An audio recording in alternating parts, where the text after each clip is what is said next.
Hey hello everyone, once again welcome back to your channel Krida Kshetra. कैसे हैं आप सभी लोग? होप आप लोग बहुत अच्छे होंगे, फिट होंगे, फाइन होंगे और जहां होंगे स्वस्थ होंगे। दोस्तों आज फिर हम लोग 125 का एक क्वेश्चन पेपर जो टेस्ट पेपर है इसको सॉल्व करेंगे। मीन्स कह सकते हैं प्रैक्टिस सेट पेपर है जिसको हम लोग सॉल्व करेंगे। तो चलिए स्टार्ट करते हैं। तो क्वेश्चन नंबर जैसा कि फर्स्ट आपको स्क्रीन में दिख रहा है कि हमारा व्यक्तित्व को प्रभावित करने वाले तत्व हैं। तो व्यक्तित्व को प्रभावित करने वाले कौन से तत्व हैं? जैसा कि आप सभी जानते होंगे, वंशानुक्रम और वातावरण व्यक्तित्व को प्रभावित करने वाले जो तत्व हैं, एलिमेंट हैं, वो वंशानुक्रम एवं वातावरण है। क्वेश्चन नंबर 2 में पूछा गया है वातावरण का निम्न में से कौन सा प्रकार नहीं है। तो वातावरण का निम्न में से कौन सा प्रकार नहीं है आपको बताना है इनमें से। तो ऑप्शन नंबर ए है पारिवारिक वातावरण और विद्यालय वातावरण, ऑप्शन बी है पास पड़ोस वातावरण, ऑप्शन सी है मैत्रिक मंडलीय वातावरण, ऑप्शन डी है व्यक्ति व उसका स्वयं का व्यक्तित्व। तो जैसा कि आप समझ गए होंगे यहाँ पे जो है व्यक्ति व उसका जो स्वयं का व्यक्तित्व है वो जो है वातावरण का प्रकार नहीं है। ठीक है। नेक्स्ट क्वेश्चन नंबर 3 में पूछा गया है कि व्यक्तित्व को प्रभावित करने में प्राकृतिक मीन्स भौतिक जो वातावरण की उपेक्षा नहीं की जा सकती है, कथन किसने कहा है? तो ये जो स्टेटमेंट है ये आपको बताने किसने कहा है। तो इस स्टेटमेंट को दोस्तों जो कहा है उनका नाम है आग बर्न व निम्न कौम का। ठीक है। क्वेश्चन नंबर 4 है आकर्षक व्यक्तित्व तो हमें सतत अपने जीवन पथ पर आगे बढ़ने की प्रेरणा देता रहता है, यह है। तो यह क्या है दोस्तों? ऑप्शन देख सकते हैं। ऑप्शन ए है वातावरण के साथ समायोजन, ऑप्शन बी है आत्मचेतना। यहाँ पे चेतना है दोस्तों, चेना नहीं है, चेतना है, सही कर लेना। आत्मचेतना व सामाजिकता, ध्येय की और अग्रसर, उपरोक्त में से कोई नहीं। तो जैसा कि आप समझ गए होंगे क्या है, हमें सतत अपने जीवन पथ पर आगे बढ़ना। तो आगे बढ़ना ऑप्शन सी राइट होता है, मीन्स ध्येय की और अग्रसर होना राइट आंसर होता है। ठीक है। क्वेश्चन नंबर 5 में पूछा गया निम्न में से कौन सा व्यक्तित्व को प्रभावित नहीं करता है। तो क्या नहीं प्रभावित करता है? वंशानुक्रम, वातावरण, तो ये सारी चीज़ें प्रभावित करती हैं। व्यायाम करना ये भी प्रभावित करता है। अब देखना क्या होता है? देखना तो कोई मतलब का नहीं होता, देखना प्रभावित नहीं करता है। ठीक है। नेक्स्ट क्वेश्चन नंबर 6 में पूछा गया निम्नलिखित में से कौन सा शारीरिक शिक्षा की प्रमुख शिक्षण विधि है। तो मिरर मेथड जो है ये भी है, प्रोजेक्ट विधि भी है, अनुकरण प्रदर्शन और अनुकरण विधि भी है। तो ये तीनों है, मीन्स ये राइट आंसर यहाँ पे डी हो जाता है। ये सभी जो है राइट हो जाते हैं। क्वेश्चन नंबर हमारा 7 में पूछा गया शारीरिक शिक्षा उन अनुभवों का कुल जोड़ है जो व्यक्ति विशेष को प्रक्रिया से प्राप्त होता है। यह परिभाषा किसने दी है? तो आप समझ गए होंगे, ये डेफिनेशन हम लोगों ने बड़े अच्छे से याद किया था। तो यहाँ पे कुल जोड़ के बारे में मीन्स जोड़ के बारे में बात हो रहा है। तो जोड़ के बारे में बात हमारे ऑबर्ट ट्यूफर ने किया हुआ है। ठीक है। जैसा कि मैंने आपको बताया डेफिनेशंस कैसे याद करनी है, अगर वैसे याद करोगे तो आराम से याद हो जाएगा दोस्तों। तो ये जो डेफिनेशन है ऑबर्ट ट्यूफर की कही गई हुई है। ठीक है। क्वेश्चन नंबर 8 में कहा गया वर्मन ने ग्रंथियों के अनुसार शारीरिक संरचना को कितने वर्गों में बांटा है। तो वर्मन में जो बांटा है दोस्तों वो 6 वर्गों में बांटा हुआ है। ठीक है, याद रखना 6 वर्गों में इन्होंने बांटा हुआ है। क्वेश्चन नंबर हमारा नेक्स्ट है अगला जो है वो है क्वेश्चन नंबर 9। क्वेश्चन नंबर 9 में पूछा गया amateur athletic federation of India की स्थापना कब हुई है। तो दोस्तों एमेच्योर एथलेटिक फेडरेशन इंडिया की स्थापना जो है हमारे प्रोफेसर GD सोंधी और महाराजा यादवेंद्र सिंह की पहल पे 1946 में हुई थी। याद रखना 1946 में हुई थी। यहाँ पे ऑप्शन नहीं दिया हुआ है, यहाँ पे 1944 बताया गया, बट जो 1946 में इसका गठन हुआ था महाराजा यादवेंद्र सिंह की पहल पर डॉक्टर GD सोंधी ने जो है दोनों ने मिलकर क्या किया था, AAFI का गठन किया था 1946 में। क्वेश्चन नंबर हमारा 11 से पूछा गया है रूसो को किसका पिता कहा जाता है। तो फादर ऑफ नेचुरलिज्म के फादर पूछा गया कि नेचुरलिज्म के फादर कौन है, प्रगतिवाद का पिता कौन है। तो इस क्वेश्चन के बारे में हम लोगों ने बहुत बार सॉल्व किया हुआ है, तो आप समझ गए होंगे। और शायद मैंने ये आपको होमवर्क क्वेश्चन में भी ये क्वेश्चन दिया था कि प्रगतिवाद के पितामह कौन है, आपको कमेंट सेक्शन में बताना है, बट आपने किसी ने भी नहीं बताया था। तो रूसो जो है हमारे किसके पितामह है, प्रगतिवाद के पितामह है। और हमारे आदर्शवाद के प्लेटो हैं, यथार्थवाद के अरस्तू हैं और व्यवहारवाद के जॉन डिवई हैं। ठीक है। तो ये याद रखना, क्वेश्चन इस टाइप के बहुत बार आते हैं हर लेवल के एग्जाम में। क्वेश्चन नंबर 12 में पूछा गया बॉडी ब्यूटीफुल किनका विचार था। तो बॉडी ब्यूटीफुल किनका विचार था, यूनानियों का, रोमनों का था जो रोमवासी थे, या मिस्रवासियों का था, या भारतीयों का था। तो बॉडी ब्यूटीफुल ये जो विचार था दोस्तों हमारे यूनानियों का था। ठीक है, ऑप्शन ए राइट होता है। क्वेश्चन नंबर हमारा 13 है एगॉग फॉर्मल एजुकेशन का नाम था, इसे किसने प्रस्तावित किया था। क्या एगॉग जो फॉर्मल एजुकेशन का नाम है इसे किसने प्रस्तावित किया था, रोमन वासियों ने किया था, भारतीयों ने, चीनी ने, स्पार्टन ने। तो राइट आंसर स्पार्टन ने किया था। क्वेश्चन नंबर 14 में पूछा गया प्रथम प्राचीन ओलंपिक खेलों का आयोजन किस शहर में हुआ है। तो ये क्वेश्चन आप सभी लोग इसका आंसर जानते होंगे क्योंकि बहुत आसान सा क्वेश्चन है। तो जो प्रथम हमारा ओलंपिक खेल था वो हमारे कहाँ हुआ था दोस्तों, एथेंस में हुआ था। ठीक है, कहाँ हुआ था? एथेंस में हुआ था। क्वेश्चन नंबर 15 है दर्शन शास्त्र की विचारधाराएं हैं। तो दर्शन शास्त्र की कितनी विचारधाराएं हैं दोस्तों? 4 विचारधाराएं। दर्शन शास्त्र की कितनी है? 4 विचारधाराएं हैं। अगला जो क्वेश्चन है नेक्स्ट हमारा देखते हैं, हमारा दूसरा जो है क्वेश्चन नंबर 16 में पूछा गया है शारीरिक शिक्षा उन अनुभवों का कुल जोड़ जो व्यक्ति विशेष की प्रक्रिया से प्राप्त होता है, यह विचार किसने कहा है? तो ये जो क्वेश्चन है दोस्तों, इसको अभी हम लोगों ने सॉल्व किया था, ये दोबारा से रिपीट हुआ है, तो ऑबर्ट यूफर का कथन है, ठीक है। क्वेश्चन नंबर 17 में पूछा गया शारीरिक शिक्षा स्वास्थ्य कार्यक्रमों का एक अति अनिवार्य भाग है। शारीरिक शिक्षा के संदर्भ में विचारों का उक्त अंश कथन है। तो ये किसके माध्यम से? माध्यमिक शिक्षा के आयोग के द्वारा, कोठारी आयोग के द्वारा, मुदालियर आयोग के द्वारा, उपरोक्त सभी के द्वारा। तो ये जो है दोस्तों, ये हमारे माध्यमिक शिक्षा आयोग के द्वारा कहा गया है। मीन्स जो शारीरिक शिक्षा जो है स्वास्थ्य कार्यक्रमों का अति अनिवार्य भाग है, माध्यमिक शिक्षा आयोग के थ्रू कहा गया है। अगला क्वेश्चन नंबर हमारा 18 है, उसमें पूछा गया किस मंत्रालय की रिपोर्ट के अनुसार शारीरिक शिक्षा एक ऐसी शिक्षा है जो बालक को संपूर्ण व्यक्तित्व के विकास हेतु तो विभिन्न क्रियाओं द्वारा शरीर, मन तथा आत्मा की पूर्णता की ओर ले जाता है। तो ये जो कहा गया है किसके द्वारा कहा गया है? ऑप्शन ए वित्त मंत्रालय द्वारा, ऑप्शन बी शिक्षा मंत्रालय द्वारा, ऑप्शन सी गृह मंत्रालय द्वारा, ऑप्शन डी उद्योग मंत्रालय द्वारा।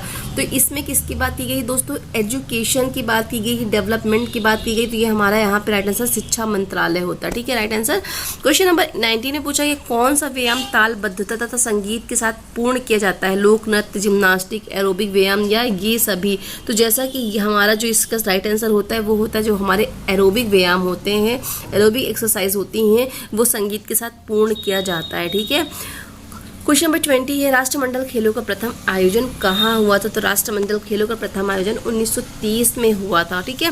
नेक्स्ट क्वेश्चन हमारा राष्ट्रमंडल खेलों का प्रथम आयोजन से 2010 तक आयोजन हुए हैं।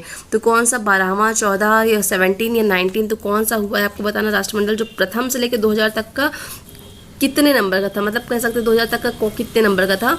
तो ये जो था दोस्तों हमारा 19वें नंबर का था, ठीक है ना। क्वेश्चन नंबर 22 है रेखित पेशियां हैं। तो रेखित पेशियां क्या है? ऐच्छिक होती है, अनैच्छिक होती हैं, ऐच्छिक अनैच्छिक दोनों होती है। तो इसके बारे में हम लोगों ने बहुत अच्छे से डिस्कशन किया था रेखित पेशियों के बारे में। तो रेखित पेशियां क्या होती हैं? जो स्ट्रिप्ड मसल होती हैं। तो रेखित पेशियां जैसे कि क्या होती हैं? हमारे इच्छा पे चलती है, ठीक है, क्या करती है? हमारी इच्छा के अकॉर्डिंग चलती हैं, वो ऐच्छिक पेशियां होती है, मीन्स वॉलंटरी मसल होती हैं। तो ऑप्शन ए जो होता है राइट होता है। क्वेश्चन नंबर हमारा नेक्स्ट है अमाशय की भित्ति में पाई जाने वाली पेशियां हैं। जो हमारा अमाशय होता है उसकी भित्ति में कौन कौन सी पेशियां पाई जाती हैं?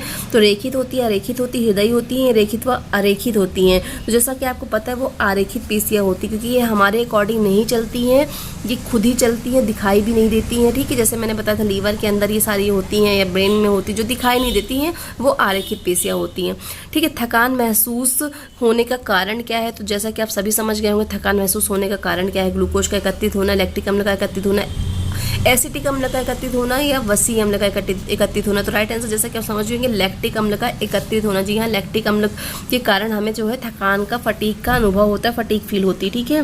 क्वेश्चन नंबर हमारा 25 है आरेखित पेशियां क्या होती है? तो अभी हम लोगों ने रेखित के बारे में बात की थी कि जो रेखित होती हैं वो वॉलंटरी मसल होती हैं और जो आरेखित होती है वो अनैच्छिक पेशियां होती हैं, ठीक है।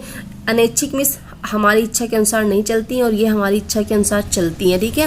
क्वेश्चन नंबर हमारा है नेक्स्ट 25 थकान महसूस करने वाली पेशियां हैं। अभी हम लोगों ने थकान महसूस होने का कारण पूछा था, तो वो उसका कारण था लैक्टिक अम्ल का एकत्रित होना। अब हम लोग क्या पूछ रहे हैं? थकान महसूस करने वाली पेशियां कौन सी हैं? रेखित होती हैं, आरेखित होती हैं, हृदयी होती हैं या सभी होती? तो कौन सी पेशियां होती है जो थकान महसूस करती हैं? तो ये हमारी दोस्तों होती रेखित पेशियां होती, ठीक है।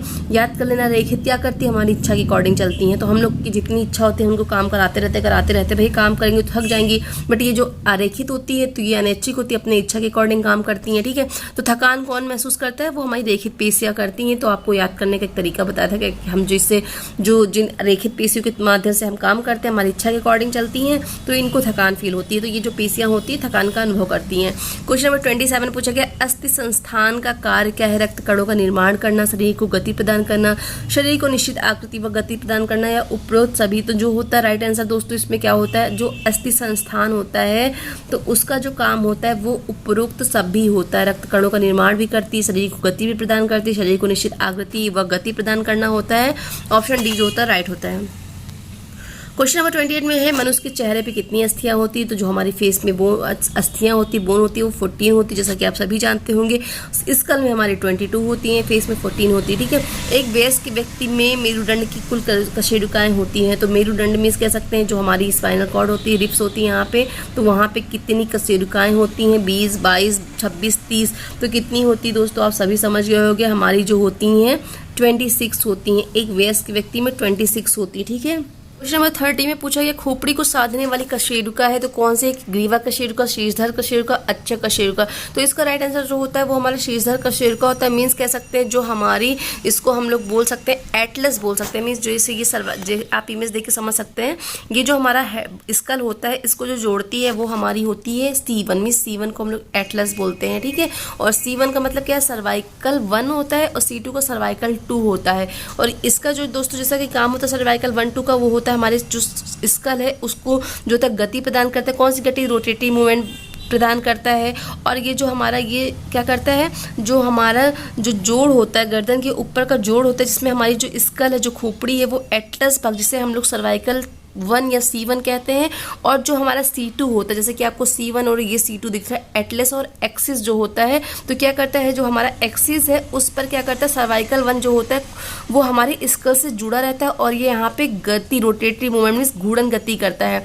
मीन्स अगर इसमें हम लोग बात करें तो जो हमारा C1 है वो जो हमारी स्कल है, खोपड़ी है, तो जो हमारी वहाँ पे ऑसिपिटल बोन से जुड़ा होता है, ठीक है। ऑसिपिटल बोन से जुड़ा रहता है, जिसे हम लोग अटलांटो मीन्स क्या कहते हैं, अटलांटो ऑसिपिटल जॉइंट्स कहते हैं, जो सिर को ऊपर नीचे करने में मदद करता है, ठीक है। और ये जो होता है सर्वाइकल वर्टिब्रा का जो एक्सिस होता है वहाँ एक्सिस के रूप में लगा रहता है, जिसे हम लोग एटलस जोड़ या अटलांटो एक्सियल जोड़ कहते हैं, ज्वाइंट कहते हैं। तो आप देख सकते हैं जो हमारी खोपड़ी को साधने वाला होता है वो हमारा एटलस मीन्स जो होता है, जो पढ़ा तक शीर्षधर कशेरुका हमारी एटलस होती है, ठीक है। याद रखना शीर्षधर कशेरुका एटलस में C1 होती, C2 होती, ठीक है। ये हमारी इस खोपड़ी को साधने का काम करती है, ओके। तो क्वेश्चन नंबर हमारा 31 में पूछा, 33 में पूछा कि राजपूत काल में कौन सी प्रतियोगिता नहीं होती थी? तो दोस्तों वहाँ पे ये जो क्वेश्चन है बड़ा डाउटफुल है, क्योंकि इसमें दिया हुआ है कुश्ती नहीं होती थी, बट जो हमारे राजपूत काल में होता था तलवारबाजी होती थी, कुश्ती होती थी, आखेट होता था, जेवलिन थ्रो होता था, अश्वारोहण होता था, आखेट होता था, और वहाँ पे गदा युद्ध होता था, संगीत होता था, नृत्य होता था। ये सारी चीज़ें जो होती थी। बट कबड्डी और शतरंज के बारे में चर्चा नहीं किया गया है, तो इसलिए डाउट है, क्योंकि जितना मैंने अभी पढ़ा है, हालांकि शतरंज तो खेला जाता रहा होगा, तो ये क्वेश्चन डाउट है दोस्तों, छोड़ रही हूँ। अगर आपको इसका आंसर पता होगा तो 33 का आंसर बताना चाहिए, क्योंकि मेरे ख्याल से कबड्डी हो सकता नहीं होता रहा होगा, बाकी शतरंज, तलवारबाजी, कुश्ती, जैसा कि जितना मैंने राजपूत काल के बारे में पढ़ा हुआ है, तो वहाँ पे तीरंदाजी, कुश्ती, भाला प्रक्षेपण, अश्वारोहण, गदा युद्ध, आखेट, ये सारी जो चीज़ें थी वो होती थी। यहाँ तक कि जो होता था पशु के साथ जो होता था सिर धड़ पकड़ होता था, मीन्स जो बालक थे तो उनको, राजपूत बालकों को ये कुश्ती लड़ना, ये सारी चीज़ें सिखाई जाती थी। तो कुश्ती तो इसका आंसर नहीं होगा जो कि आयोग ने दिया है, तो ये तो बिल्कुल सही होगा। कबड्डी और शतरंज के बारे में मैंने राजपूत काल में नहीं पढ़ा, तो इसलिए ये क्वेश्चन मैं छोड़ रही हूँ यार। आप बताना क्लियर करके अगर आपको किसी को क्लियर होगा, वरना मैं कंफर्म करके फिर आपको बताऊंगी नेक्स्ट पार्ट में। तो क्वेश्चन नंबर हमारा 34 में है स्वतंत्रता से पूर्व महाकाव्य काल में शारीरिक शिक्षा का विकास किस रूप में हुआ था? स्वतंत्रता से पूर्व मिस महाकाव्य काल में पूछा गया है कि जो शारीरिक शिक्षा है उसका विकास किस रूप में हुआ था? कबड्डी के रूप में, कुश्ती के रूप में, चौसर के रूप में, या फिर तलवारबाजी के रूप में? तो महाकाव्य काल में बोल सकते हैं, जो हमारा महाकाव्य काल था, जिसको हम लोग पराक्रमी काल भी कहते थे। 34 में पूछा गया स्वतंत्रता से पूर्व महाकाव्य काल में शारीरिक शिक्षा का विकास किस रूप में हुआ था? तो दोस्तों किस रूप में हुआ था? कुश्ती के रूप में हुआ था, ठीक है। राइट आंसर क्या होता है यहाँ पे? 34 का राइट आंसर दोस्तों होता है हमारा चौसर के रूप में हुआ था। किस रूप में हुआ था? चौसर के रूप में हुआ था, ठीक है। क्वेश्चन नंबर हमारा नेक्स्ट 35 की ओर चलते। 35 में पूछा गया है कि अखिल भारतीय खेल सलाहकार समिति की स्थापना कब हुई है? तो अखिल भारतीय खेल सलाहकार समिति की स्थापना दोस्तों कब हुई पूछा गया है, तो 1954 में हुई है। अखिल भारतीय खेल सलाहकार समिति की जो स्थापना है वो 1954 में हुई है। क्वेश्चन नंबर 36 में पूछा गया हनुमान व्यायाम प्रसारक मंडल अमरावती की स्थापना कब हुई है? तो जैसा कि आप सभी जानते होंगे इसकी स्थापना हमारी जो है 1914 में हुई, 1940 में हुई है। क्वेश्चन नंबर 37 में पूछा गया सभी खेल संगठनों का भारतीय ओलंपिक एसोसिएशन के साथ संबंध होना अनिवार्य है, यह किसी समिति का सुझाव था? तो किस समिति का था आपको बताना है। कंजूरू समिति का, कौल कपूर समिति का, अखिल भारतीय समिति का, या खेल कूद की तदव जो कि जांच समिति थी उसका था? तो इसका राइट आंसर दोस्तों जो हमारी खेल कूद की तदव जांच समिति थी उसका था। क्वेश्चन नंबर 38 में पूछा कि शारीरिक शिक्षा के क्षेत्र में एकमात्र विश्वविद्यालय है, तो कौन सा है? गुरुकुल कांगड़ी विश्वविद्यालय, हरिद्वार, पंजाब विश्वविद्यालय चंडीगढ़, लक्ष्मीबाई राष्ट्रीय शारीरिक शिक्षा संस्थान, या फिर राष्ट्रीय क्रीड़ा संस्थान पटियाला? तो इसका जो राइट आंसर दोस्तों हमारा जो है LNIPE जो ग्वालियर है वो है, लक्ष्मीबाई राष्ट्रीय संस्थान शारीरिक शिक्षा संस्थान है। ठीक है। क्वेश्चन नंबर 39 में पूछा गया प्रकृतिवाद की दर्शन किसके द्वारा प्रतिपादित किया गया? तो प्रकृतिवाद का दर्शन हमारे रूसों के द्वारा प्रतिपादित किया गया, जैसा कि आप सभी जानते हैं। क्वेश्चन नंबर 14 पूछा गया पुगलिस्ट कौन होते थे? बॉक्सर, रेसलर, ये हमारे जुडोलियन होते थे। तो पुगलिस्ट हम लोग किसको कहते थे? बॉक्सिंग को। जो बॉक्सर होते थे उनको पुगलिस्ट कहते थे। ठीक है। जो रेसलर होते थे उनको गैप या पेल बोलते थे। ठीक है। बॉक्सर को हम लोग क्या कहते थे? पुगलिस्ट बोलते थे। ठीक है। केजर्स किसको बोलते थे? जो बास्केटबॉल के प्लेयर होते हैं उनको केजर्स बोलते थे। ठीक है। अगला जो क्वेश्चन हमारा है क्वेश्चन नंबर 41 में पूछा गया जॉन डीवी किस विचारधारा के जन्मदाता थे? तो जैसा कि अभी मैंने बताया था जॉन डीवी जो थे हमारे किससे संबंधित थे? व्यवहारवाद से संबंधित थे। तो राइट आंसर ए होता है। ठीक है। क्वेश्चन नंबर 42 में पूछा गया सन 2008 में ओलंपिक कहाँ हुआ था? तो 2008 में जो ओलंपिक हुआ था वो हमारे लंदन में हुआ था। क्वेश्चन नंबर 43 में है कि भारतीय हॉकी की प्रभुता किस वर्ष ओलंपिक में समाप्त हुई थी? तो कब हुई थी? तो दोस्तों 1960 ओलंपिक खेल जो रोम में हुए थे, या 1968 ओलंपिक खेलों में, या फिर 1948 ओलंपिक खेल लंदन में जो हुए थे, या फिर 1964 ओलंपिक खेल टोक्यो में? तो इसका जो राइट आंसर दोस्तों होता है वो होता है जो हमारा 1960 ओलंपिक खेल हुआ था रोम में, वहाँ पे जो इसकी ओलंपिक की जो भारतीय हॉकी की प्रभुता जो थी, भारतीय हॉकी की प्रभुता जो थी वो 1960 ओलंपिक के जो गेम हुए थे रोम में वहाँ पे समाप्त हुई थी। ठीक है। क्वेश्चन नंबर 44 में दर्शन शास्त्र का संबंध होता है। तो दर्शन शास्त्र का संबंध किससे होता है? मस्तिष्क के कार्य से होता है, मानव व्यवहार से होता है, बुद्धिमान के प्रति स्नेह से होता है, सामाजिक परंपराओं से होता है। तो ये जो होता है दर्शन शास्त्र का संबंध वो होता है मानव व्यवहार से। ठीक है। क्वेश्चन नंबर हमारा अगला नेक्स्ट 45 में पूछा गया है स्पार्टकियड आंदोलन कहाँ बहुत प्रचलित था? तो ये जो स्पार्टकियड जो आंदोलन था वो हमारा जो प्रचलित था वो था हमारा पूर्वी यूरोप में, मीन्स रशिया में प्रचलित था। ठीक है। पूर्वी जो यूरोप था वहाँ पे प्रचलित था। क्वेश्चन नंबर 46 में पूछा गया आधुनिक ओलंपिक खेलों के जनक कौन है? तो जैसा कि आप सभी जानते हैं आधुनिक ओलंपिक खेलों के जनक हमारे बैरन पीरेडी कुबर्टिन है। क्वेश्चन नंबर 47 में पूछा गया भारत का सर्वोच्च खेल पुरस्कार कौन सा है? तो दोस्तों भारत का सर्वोच्च खेल पुरस्कार वो हमारा जो है वो है अर्जुन पुरस्कार है। ठीक है। क्वेश्चन नंबर 48 में पूछा गया पहले प्राचीन ओलंपिक खेल खेले गए थे? तो जो पहले प्राचीन ओलंपिक खेल थे वो हमारा 776 BC में खेले गए थे। क्वेश्चन 49 में पूछा कि ओलंपिक का मतलब क्या होता है? तो ओलंपिक का मतलब दोस्तों क्या होता है आपको बताना है। तो ये कॉमन सा क्वेश्चन आप सभी जानते होंगे। तो ओलंपिक का जो मतलब होता है दोस्तों वो होता है ग्रीस देश में जगह। ठीक है। ऑप्शन ए जो होता है वो राइट होता है। नंबर अगर इसी में ओलंपिक की जगह ओलंपियाड आता तो ओलंपियाड क्या होता है? तो दो ओलंपिक खेलों का बीच का जो समय होता है वो ओलंपियाड कहलाता है। ओलंपिक क्या कहलाता है? ग्रीस देश की जगह ओलंपिक, ठीक, ओलंपिक कहलाता है। ठीक है। क्वेश्चन नंबर 50 में पूछा गया है ग्रीक काल में कुश्ती स्कूल को किस नाम से जाना जाता था? तो ये क्वेश्चन हम लोगों ने किया हुआ है दोस्तों। ग्रीक काल में कुश्ती का जो स्कूल था उसको हम लोग जो है पेलेस्ट्रा बोलते थे। क्या बोलते थे? पेलेस्ट्रा बोलते थे। ठीक है। क्वेश्चन नंबर हमारा नेक्स्ट है अगला जो 51 है उसने पूछा कि ग्रीक काल के दौरान मेडिकल जिम्नास्टिक में एक अथॉरिटी कौन था? तो कौन था दोस्तों? जैसा कि आप समझ गए होंगे हमारे हिप्पोक्रेट्स थे। ठीक है। ऑप्शन ए जो होता है वो राइट होता है, हिप्पोक्रेट्स थे। वो 52 में पूछा गया प्रथम आधुनिक ओलंपिक खेल किस सत्र में खेले गए थे? तो जो प्रथम आधुनिक ओलंपिक खेल थे वो हमारा 1896 में खेला गया था। ठीक है। क्वेश्चन नंबर हमारा 53 है। 53 में पूछा गया द्रोणाचार्य सम्मान निम्न में से किसे दिया गया है? तो किसे दिया गया है आपको बताना है। इसमें जो नाम है MJS सैनी को, PT ऊषा को, मिल्खा सिंह को, BB भागवत को। तो दोस्तों ये जो दिया गया BB भागवत को दिया गया है। ठीक है। क्वेश्चन नंबर 54 में पूछा पूछा गया ओलंपिक आदर्श वर्ग एलटीएस का अर्थ क्या होता है। तो एलटीएस जैसे जानते हैं आप, एल्टीट्यूड मीन्स क्या होता है, हायर, ऊंचाई। तो एलटीएस का मीन्स क्या होता है दोस्तों, समझ गए होंगे। एलटीएस का मीन्स होता है उच्चतर, मीन्स एल्टीट्यूड से लगा लेना, एल्टीट्यूड का हाइट होता है। तो एलटीएस का मीन्स क्या होता है, उच्चतर मीन्स हाइट होती है, हाईएस्ट होता है, ऊंचा होता है, हायर होता है। क्वेश्चन नंबर 55 में पूछा गया सन 2014 में एशियाई खेल कहाँ हुए थे। तो होंगे नहीं क्योंकि ये पुराना टेस्ट सीरीज है। तो यहाँ पे कहाँ हो चुके हैं 2014 में, जो हमारे एशियन गेम थे, एशियाई गेम थे, वो कहाँ हुए हैं। तो ये जो हुए हैं दोस्तों हमारे इचियोन में हुए हैं, ठीक है। ऑप्शन बी जो होता है राइट होता है। क्वेश्चन नंबर हमारा नेक्स्ट है 56 में पूछा गया प्रथम एशियाई खेलों का आयोजन कहाँ हुआ था। तो जैसा कि आप जानते हैं प्रथम जो एशियाई खेलों का आयोजन था वो हमारे जवाहरलाल नेहरू स्टेडियम में हुआ था, मीन्स न्यू दिल्ली में हुआ था।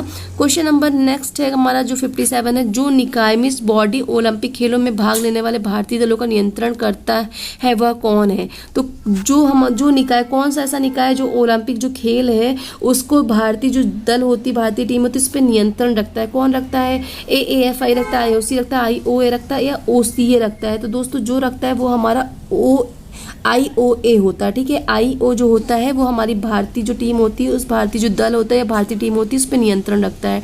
क्वेश्चन नंबर हमारा नेक्स्ट है 58 में पूछा गया आधुनिक शारीरिक शिक्षा कार्यक्रम को किसने प्रभावित किया है। तो किसने किया, जर्मनी, स्वीडन, ग्रीस ने किसने किया है प्रभावित। तो जैसा कि आप सभी जानते हैं हमारी जो आधुनिक शारीरिक शिक्षा कार्यक्रम को जो प्रभावित किया है वो हमारा क्या है, जर्मनी ने प्रभावित किया है। ऑप्शन ए जो होता है राइट होता है।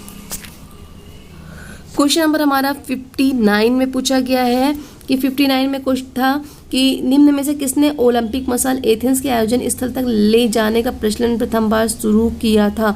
तो इसका राइट आंसर होता है एडोल्फ हिटलर, ए ऑप्शन जो राइट होता है, ठीक। क्वेश्चन नंबर 60 में पूछा गया अंतर्राष्ट्रीय ओलंपिक समिति का मुख्यालय कहाँ है। जैसा कि आप सभी जानते हैं स्विट्जरलैंड में है, ठीक है। कहाँ है, स्विट्जरलैंड में है।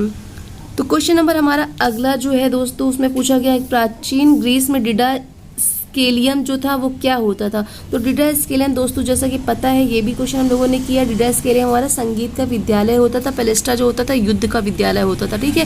क्वेश्चन नंबर नेक्स्ट है हमारा 62 में पूछा गया प्राचीन ग्रीस में गॉड ऑफ हीलिंग माने जाते थे। तो गॉड ऑफ हीलिंग कौन माना जाता था दोस्तों, अपोलो देवता जो थे वो गॉड ऑफ हीलिंग माने जाते थे। क्वेश्चन नंबर 63 में पूछा गया प्राचीन ग्रीस में धनुर्विद्या देने वाले शिक्षक कहलाते थे। तो धनुर्विद्या देने वाले जो टीचर थे उनको हम लोग क्या कहते थे, टॉक्सोटेस कहते थे, ठीक है। क्या कहते थे, टॉक्सोटेस कहते थे। धनुर्विद्या जो सिखाते थे उनको टॉक्सोटेस कहते थे। क्वेश्चन नंबर 63 के बाद 64 में पूछा गया है कि शारीरिक शिक्षा कार्यक्रमों के मूल्यांकन हेतु नेशनल फिटनेस स्कोर का गठन कब हुआ है। तो नेशनल फिटनेस स्कोर का गठन जो हुआ है 1959 में हुआ है, ठीक है।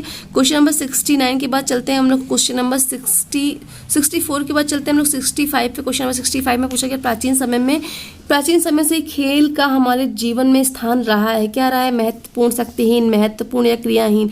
तो जो स्थान रहा है जो प्राचीन समय से वो हमारे जीवन में महत्वपूर्ण रहा है। क्वेश्चन नंबर 66 है वाटर पोलो में टीम में खिलाड़ियों की संख्या कितनी होती है। तो वाटर पोलो में कितने प्लेयर्स होते हैं दोस्तों, हमारे वाटर पोलो में 7 प्लेयर होते हैं। क्वेश्चन नंबर है हमारा एक ओलंपिक स्विमिंग पूल का क्षेत्रफल होता है। तो इसका राइट आंसर होता है दोस्तों 50 × 25 मीटर, ठीक है। आप अगर देखना चाहते हो तो इसका ये स्क्रीनशॉट ले सकते हो, इसमें पूरी डिटेल लिखी हुई है कितना होता है। तो ये जो हमारा जो होता है तो इसकी लंबाई 50 मीटर, चौड़ाई 25 मीटर होती है, गहराई जो होती है 2 मीटर होती है, मीन्स कह सकते 6 फीट से 7 इंच होती है, न्यूनतम जो होती है 3 मीटर होती है, 9 फीट होती है, गलियों की संख्या जो होती है 10 होती है, रेन की चौड़ाई 2.5 मीटर मीन्स 8 फीट से 2 इंच होती है, पानी का जो टेम्परेचर होता है 25 से 28 डिग्री सेल्सियस होता है, प्रकाश की जो तीव्रता होती है 1500 लक्स होता है मीन्स 140 फुट कैंडल होता है, और गलियाँ 1 से 8 होती हैं। मीन्स क्या है इंपॉर्टेंट, जो इंपॉर्टेंट है हमारी जो लंबाई होती है वो हमारी ओलंपिक जो स्विमिंग पूल का जो क्षेत्रफल होता है वो 50 × 25 मीटर होता है, ठीक है। क्वेश्चन नंबर 68 की तरफ चलते हैं अखिल भारतीय खेल समिति का गठन कब हुआ है। तो अखिल भारतीय खेल समिति का जो गठन हुआ है दोस्तों वो हमारा कब हुआ है। तो राइट आंसर इसका जो होता है 1954 में हुआ है, ठीक है। ये क्वेश्चन शायद हमने अभी किया हुआ है, तो 1954 में हुआ है। क्वेश्चन नंबर 69 में पूछा गया खेल कूद में अस्थायी जांच समिति का गठन कब हुआ है। तो खेल कूद में अस्थायी जांच समिति का जो गठन हुआ है दोस्तों वो हमारा कब हुआ है, किस सन में हुआ है। तो 1958 में हुआ है। क्वेश्चन नंबर 70 है, 70 में पूछा गया लाहौर में शारीरिक शिक्षा कॉलेज की स्थापना कब और किसने की है। तो लाहौर में जो शारीरिक शिक्षा कॉलेज की स्थापना है वो 1920 में श्री मुरीन ने की थी। क्वेश्चन नंबर 71 में पूछा गया छात्रों के वर्गीकरण के लिए हरिहरन और तिरुनारायण विधि ने फार्मूला अपनाया था, तो वो फार्मूला क्या है? तो ये क्वेश्चन हमारा राजस्थान के एग्जाम में आया था दोस्तों, हम लोगों ने जब पेपर सॉल्व किया था वहाँ पे आया हुआ था, ठीक है, जहाँ पे इसको क्या हुआ था, डाउट में डाल दिया गया था, डिलीट कर दिया गया था आयोग के द्वारा। तो इसका जो राइट आंसर दोस्तों होता है वो देख लीजिए, वो जो होता है राइट आंसर बी होता है, इंडेक्स इक्वल टू आयु प्लस जो होती है हाइट प्लस 1/10 जो होता है वेट, ठीक है, नोट कर लेना। क्वेश्चन नंबर हमारा नेक्स्ट 72 है। इससे पूछा कि निम्न में से कौन सा वजन रहित शक्ति विकास व्यायाम है? तो कौन सा है जो वजन रहित होता है और शक्ति के लिए व्यायाम होता है? तो इसका जो राइट आंसर दोस्तों होता है अल्टरनेट लेग स्ट्रेच होता है, जो मतलब बिना वजन रहित होता है, ठीक है। जैसे बेंच प्रेस तो अपन इक्विपमेंट के साथ करेंगे, अप्राइट प्रेस है, अप्राइट कर्ल्स है, तो अल्टरनेट लेग स्ट्रेच जो होता है वो बिना किसी वेट के होता है और ये हमारे क्या होता है, स्ट्रेंथ शक्ति विकास का व्यायाम होता है। क्वेश्चन नंबर 73 में है, जब हड्डी एक से ज़्यादा जगह से टूट जाती है तो उसे क्या कहते हैं? तो जब हड्डी एक से ज़्यादा जगह टूट जाती है, मतलब कई जगहों से टूटना, क्या कहलाता है हमारा? वो कहलाता है दोस्तों मल्टी फ्रैक्चर, ठीक है। जैसे कई जगह से कम्युनिटेड फ्रैक्चर भी बोलते हैं, मल्टी फ्रैक्चर भी बोलते हैं। अगर आपने नहीं देखा तो आप जाके हमने जो ये वीडियो बनाया उसमें बहुत अच्छे समझाया, जबकि हमारे स्पोर्ट्स इंजरीज का पार्ट है वहाँ पे देख सकते हो जाके। क्वेश्चन नंबर हमारा 74 है दोस्तों, तो रक्त और फेफड़ों के मध्य गैसों की अदला बदली आती है, वो क्या होता है? बाह्य शोषण के अंतर्गत, आंतरिक शोषण के अंतर्गत, या ए और बी दोनों? तो जो ये अदला बदली होती है ब्लड और जो हमारे फेफड़ों के मध्य जो गैसेस एक्सचेंज जो प्रोसेस होती है वो क्या कहलाती है? वो हमारी बाह्य शोषण के अंतर्गत आती है, ठीक है। किसके अंतर्गत आती है? बाह्य शोषण के अंतर्गत आती है। क्वेश्चन नंबर 75 में, खो खो में दिशा का निर्णय लेते समय चेजर निम्न में से कौन सी पद्धति से दिशा निर्णय लेता है? तो कौन सी पद्धति से लेता है दोस्तों? ऑप्शन इसका देख सकते हैं आप। क्वेश्चन नंबर 75 का राइट आंसर दोस्तों होता है उपरोक्त सभी, मीन्स जो डायरेक्शन लेता है वो क्रॉस लेन का 2/3 सीधा उठकर दिशा लेता है, सही है। क्रॉस लेन का 1/3 सीधा उठकर दिशा लेता है, क्रॉस लेन का 1 या 2 सीधे कदम लेकर दिशा लेता है, तो उपरोक्त में से सभी सही होता है, ठीक है। क्वेश्चन नंबर 76 है, बॉबी फिशर संबंधित है, तो बॉबी फिशर किस गेम से संबंधित है आपको बताना है। तो बॉबी फिशर जो है हमारे शतरंज से संबंधित है। क्वेश्चन नंबर हमारा 97 में पूछा गया दोस्तों, बीजिंग ओलंपिक 2000 में सर्वाधिक पदक किसने जीता है? तो माइकल फेल्प्स ने जीता है। क्वेश्चन नंबर 78 में पूछा गया, टेस्ट क्रिकेट में हैट्रिक करने वाले प्रथम भारतीय गेंदबाज कौन है? तो टेस्ट क्रिकेट में हैट्रिक लगाने वाले जो प्रथम गेंदबाज हैं वो हमारे हरभजन सिंह है। क्वेश्चन नंबर 79 में पूछा गया है, प्रथम दक्षिण एशियाई खेल कहाँ आयोजित हुए हैं? तो प्रथम दक्षिण खेल जो है हमारे वो कहाँ आयोजित हुए दोस्तों? वो हमारे हुए काठमांडू में, ठीक है, नेपाल मीन्स काठमांडू में। क्वेश्चन नंबर 80 में पूछा गया दोस्तों, एक वर्ष में निम्न टेनिस प्रतियोगिताएं जीतने पर ग्रैंड स्लैम मिलता है, तो कब मिलता है ग्रैंड स्लैम? कौन सी प्रतियोगिताएं होती हैं? तो वो होती हैं Australian open, French open, Wimbledon, American open, ये सारी जीतने पर हमें ग्रैंड स्लैम का खिताब मिलता है। क्वेश्चन नंबर हमारा 81 है, माउंट एवरेस्ट पर विजय प्राप्त करने वाली भारतीय महिला पर्वतारोही कौन है? उन्होंने पूछा कि माउंट एवरेस्ट पर विजय प्राप्त करने वाली पहली पर्वतारोही महिला कौन है? तो वो हमारी कौन है? बछेंद्री पाल है। क्वेश्चन नंबर 82 में पूछा, क्रिकेट विश्व कप में मैच की एक पारी में सर्वाधिक रन बटोरने वाले कौन है? तो कौन है दोस्तों? वो हमारे हैं गैरी क्रिस्टन है। क्वेश्चन नंबर 83 में पूछा गया है कि अगला ओलंपिक खेल कहाँ आयोजित होगा? तो ये तो हमारा पुराना पेपर है, तो इसके अकॉर्डिंग ये होगा हमारा ऑप्शन ए रियो में, मीन्स रियो का गेम कब हुआ था, किस सन में हुआ था, कौन से मंथ आपको बताना है, किस ईयर में रियो में गेम हुआ था, ठीक है। क्वेश्चन नंबर मीन्स कह सकते हैं 83 का जो क्वेश्चन है ये आपके लिए क्वेश्चन नंबर 83 है, ये आपके लिए होमवर्क क्वेश्चन है दोस्तों, क्योंकि हो चुका है इसलिए यहाँ पे आपको बताना है कि जो हमारा अगला ओलंपिक खेल है वो कहाँ आयोजित होगा। मीन्स इसके अकॉर्डिंग हो चुका है, इसका जो आंसर होता है रियो है। आपको बस बताना है रियो में कब हमारा गेम जो था वो आयोजित हुआ था, ठीक है। नेक्स्ट क्वेश्चन हमारा 84 में पूछा गया है। 84 में जो पूछा गया दोस्तों, विश्व कप क्रिकेट कब प्रारंभ हुआ था? तो विश्व कप क्रिकेट कब प्रारंभ हुआ था?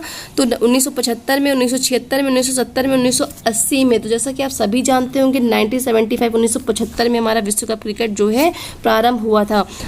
क्वेश्चन नंबर 85 पे पूछा गया, शरीर की सबसे बड़ी जो ग्रंथि है, तो दोस्तों हमारी सबसे बड़ी क्वेश्चन हम लोगों ने किया था, यकृत ग्रंथि है, मीन्स जो हमारी लीवर होती है सबसे बड़ी ग्रंथि होती है, ठीक है। क्वेश्चन नंबर 86 में पूछा गया है कि 86 का है, रक्त शर्करा स्तर बढ़ाने के लिए आमाशय में उत्सर्जित हार्मोन है, तो कौन सा है दोस्तों? तो इंसुलिन होता है, ये राइट आंसर होता है 86 का, जो राइट आंसर सी होता है, ठीक है। क्वेश्चन नंबर हमारा है 87, मलेरिया की बीमारी होने का कारण क्या है? तो मलेरिया का जो बीमारी का कारण होता है विषाणु, जीवाणु, परजीवी या फिर ये सभी होते हैं। तो इसका जो राइट आंसर दोस्तों होता है परजीवी होता है। ठीक है, ये क्वेश्चन हम लोगों ने राजस्थान के पेपर में क्वेश्चन आया था, इसको हम लोगों ने वहां पे सॉल्व किया था।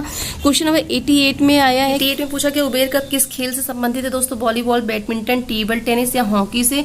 तो जो उबेर कप दोस्तों हमारा संबंधित है, आपको बताना है किस गेम से संबंधित है। तो ये हमारा बैडमिंटन संबंधित है। इस क्वेश्चन को भी हम लोगों ने सॉल्व किया है। और बैडमिंटन के खिलाड़ी को हम लोग शटलर्स कहते हैं, बास्केटबॉल के प्लेयर को केजर्स कहते हैं, बॉक्सिंग के प्लेयर को हम लोग पुगलिस्ट कहते हैं, और जो हमारे रेसलिंग के प्लेयर होते हैं उनको गैपलर्स या पेल कहते हैं। ठीक है, और ऐसे जो गेम्स के प्लेयर के नाम मैंने एक वीडियो में कराए हुए जहाँ पे निकनेम लिखे हुए हैं, गेम के प्लेलिस्ट में जाके चेक कर सकते हो, आप देख सकते हो। क्वेश्चन नंबर 89 में पूछा गया दोस्तों हमारा कि शारीरिक शिक्षा कार्यक्रमों के मूल्यांकन हेतु नेशनल फिटनेस कोर का गठन कब किया गया है? तो नेशनल फिटनेस कोर का गठन जो हुआ है दोस्तों 1959 में हुआ है।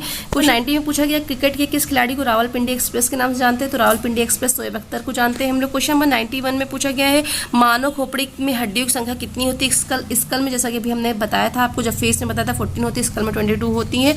क्वेश्चन नंबर 92 में हाई जंप के लिए लैंडिंग एरिया कितना होता है? तो हाई जंप के लिए लैंडिंग पिट का एरिया पूछा गया कि कितना होता है। तो जो दोस्तों लैंडिंग पिट का एरिया होता है वो हमारा होता है 5x3 मीटर होता है। ठीक है, क्वेश्चन नंबर 93 है बीसीजी का टीका निम्नलिखित को किस रोग की प्रतिरक्षा के लिए लगाया जाता है? तो ये हमारा जो होता है किसके लिए लगाया जाता है दोस्तों? ये क्वेश्चन पे हम लोगों ने जब राजस्थान का पेपर सॉल्व करा तो वहाँ पे भी पूछा गया था। तो वहाँ पे ऑप्शन चेंज था, 6 रोग लिखा हुआ, तो यहाँ पे तपेदिक लिखा हुआ है। तो ये तपेदिक के लिए है, मीन्स तपेदिक या 6 रोग के लिए बीसीजी का टीका लगाया जाता है। क्वेश्चन नंबर 94 का है स्कूल गेम फेडरेशन की स्थापना भारत में कब हुई? तो स्कूल गेम फेडरेशन की स्थापना जो है मिस SGFI बोल सकते हैं। तो इसकी जो स्थापना है दोस्तों वो हुई है हमारी 1954 में। ठीक है, क्वेश्चन नंबर हमारा 95 है एक ओलंपिक स्विमिंग पूल का क्षेत्रफल कितना होता है? ये फिर से रिपीट हुआ जिसको हम लोगों ने कर लिया है, 50x25 मीटर होता है।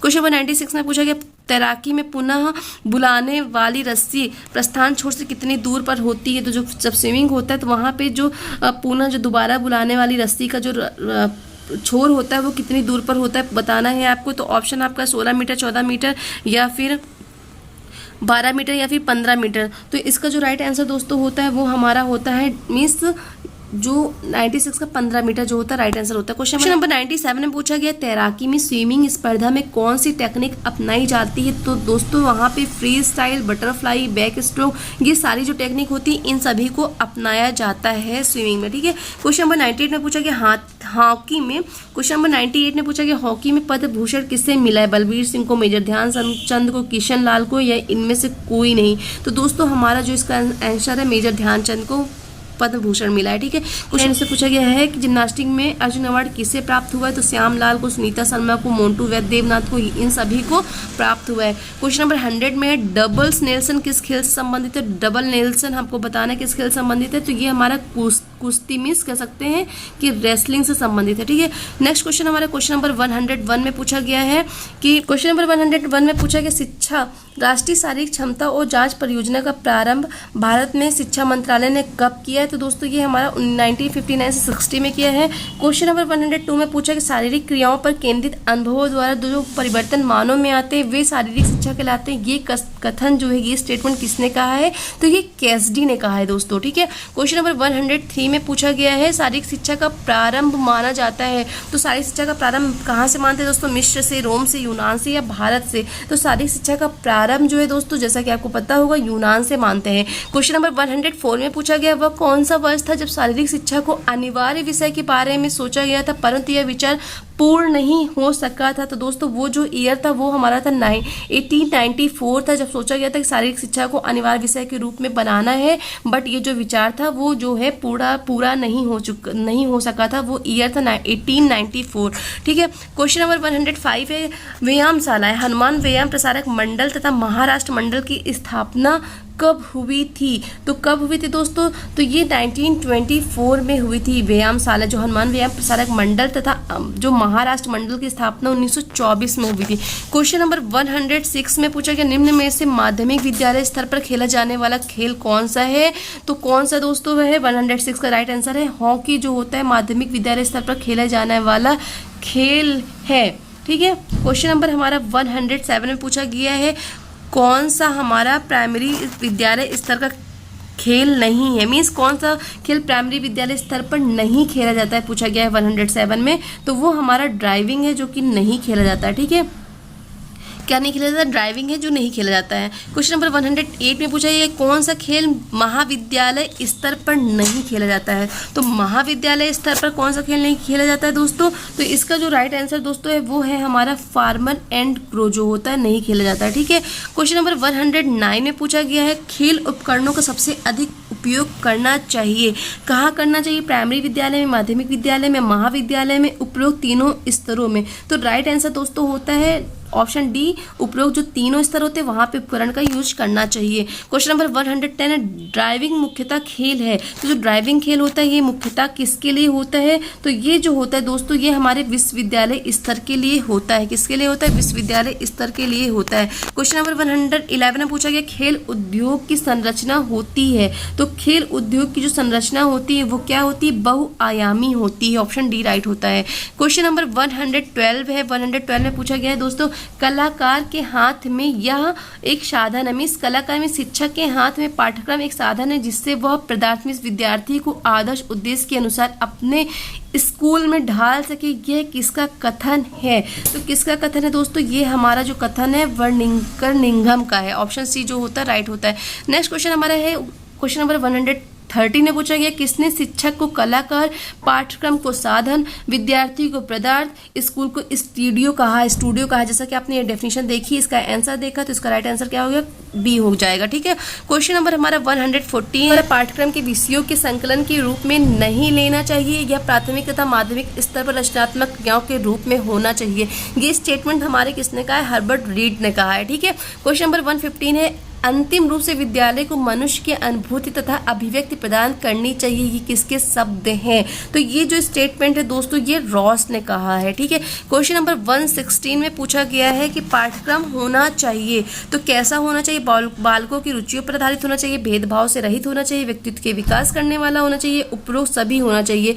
तो जो पाठ्यक्रम होना चाहिए दोस्तों वो उपरोक्त सभी होना चाहिए। ऑप्शन डी जो होता है यहाँ पे क्वेश्चन का आंसर राइट होता है। ठीक है, क्वेश्चन नंबर 117 में पूछा गया है कि प्रत्येक विज्ञान विविध प्रकार के परीक्षण करता है, इन परीक्षणों को क्या कहते हैं? तो ये जो टेस्ट होते हैं, जो प्रैक्टिकल होते हैं, इनको हम लोग प्रयोग मीन्स प्रैक्टिकल कहते हैं। विज्ञान में जो साइंस में जो हम लोग प्रैक्टिकल करते हैं, साइंस में जो एक्सपेरिमेंट कहते हैं उसको प्रयोग मीन्स एक्सपेरिमेंट या प्रैक्टिकल कहते हैं। तो राइट आंसर क्या होता है? प्रयोग होता है। क्वेश्चन नंबर 118 में पूछा गया परीक्षण किसी भी अध्ययन को प्रदान करते हैं।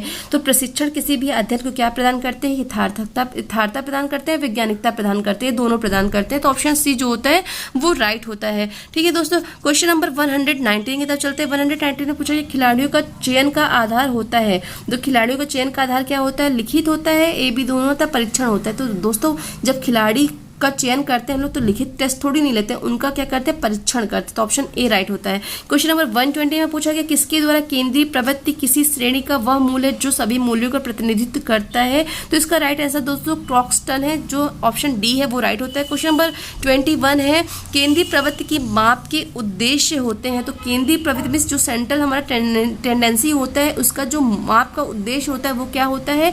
वो होता है दोस्तों समंकों के संक्षिप्त रूप से व्यक्त करना या फिर तुलना करने में सहायता करना, विश्लेषण के आधार पर विश्लेषण को आधार प्रदान करना, या उपरोक्त सभी। तो दोस्तों ये सारे ऑप्शन जो होते हैं राइट होते हैं। ठीक है, क्वेश्चन नंबर 122 में पूछा गया है केंद्रीय प्रवृत्ति की माप होनी चाहिए। तो केंद्रीय प्रवृत्ति की जो माप होती है दोस्तों वो सरल भी होनी चाहिए, स्पष्ट रूप से परिभाषित भी होनी चाहिए। ए और बी दोनों राइट आंसर यहाँ पे होते हैं। क्वेश्चन नंबर 123 में पूछा गया निम्न में से कौन सा माध्य का प्रकार है? भारित वाद्य जो है ये हमारे माध्य का प्रकार है। क्वेश्चन नंबर 124 में पूछा गया मध्यांक की परिभाषा किसने दी है? समंक माला के पदकों के मूल्यों के योग को उनकी संख्या से भाग देने पर जो संख्या प्राप्त होती है वो मध्यांक कहलाती है। ये जो डेफिनेशन है किसने दी है? तो दोस्तों ये जो डेफिनेशन है हमारे मैकगुइगन ने दी है। ठीक है, मैकगुइगन ने दी है, याद रखना मध्यांक की डेफिनेशन मैक ने दी है। ठीक है, ऐसे करके याद रख लेना। क्वेश्चन नंबर 125 है और ये लास्ट क्वेश्चन है दोस्तों व्यक्तिगत विकास, खेल, शैक्षिक सामाजिक विकास, खेलकूद प्रशिक्षण का है।